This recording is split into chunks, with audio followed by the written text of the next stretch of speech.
ایک دن سقراط اپنے شاگرد کے ساتھ بازار سے گزر رہے تھے۔ وہ دونوں باتیں کرتے جا رہے تھے کہ اچانک ہی ایک آدمی سامنے سے آیا اور سقراط کو برا بھلا کہنے لگا۔ سقراط اس آدمی کی باتوں کا جواب دیے بغیر مسکراتے ہوئے اس کے پاس سے گزر گیا۔ سقراط کا یہ رویہ دیکھ کر وہ آدمی اور غصہ ہو گیا اور سقراط کے ساتھ ساتھ اس کے خاندان کو بھی برا بھلا کہنے لگا۔ مگر سقراط یہ سب سننے کے بعد بھی مسکراتے ہوئے آگے بڑھنے لگا۔ جب اس آدمی نے دیکھا کہ میری باتوں کا سقراط پر کوئی اثر نہیں ہو رہا تو وہ منہ ہی منہ میں کچھ بڑبڑاتے ہوئے اس کے راستے سے ہٹ گئے۔ یہ سب کچھ دیکھ کر شاگرد نے سقراط سے پوچھا کہ آپ نے اس آدمی کی باتوں کا جواب کیوں نہیں دیا اور آپ مسکراتے رہے، کیا آپ کو اس کی باتیں بری نہیں لگی؟ تو سقراط نے اپنے شاگرد کو اپنے پیچھے آنے کا کہا اور دونوں چلتے چلتے سقراط کے گھر پہنچ گئے۔ سقراط نے شاگرد کو باہر رکنے کا اشارہ کیا، بدبودار اور میلا کپڑا لا کر شاگرد کو دیا اور کہا کہ اس سے اپنا منہ صاف کرو۔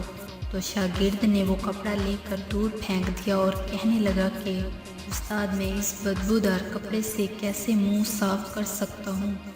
تو سقراط نے جواب دیا کہ جس طرح تم اس میلے اور بدبودار کپڑوں کو قبول نہیں کر سکتے، بالکل اسی طرح میں بھی کسی کی بدبودار باتوں کو کیوں قبول کروں اگر کوئی بغیر کسی وجہ کے برا بھلا کہتا ہے اور آپ اس کی باتوں سے پریشان ہو جاتے ہیں اور آپ اپنے کام کاج چھوڑ کر اس کی فضول باتوں کے بارے میں سوچتے ہیں اور آپ بھی غصہ کرنے لگتے ہیں، تو یہ بالکل ایسے ہی ہے جیسے آپ نے اچھے اور صاف ستھرے کپڑے اتار کر کسی کے دیے ہوئے میلے کچیلے بدبودار کپڑے پہن لیے ہوں۔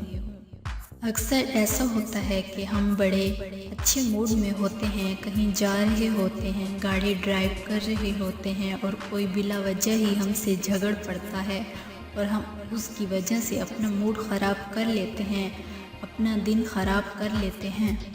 ہم جو کر رہے ہوتے ہیں اسے بھول کر اس آدمی کو ڈسکس کرنے لگتے ہیں، اس کے رویے پر دکھی ہوتے ہیں۔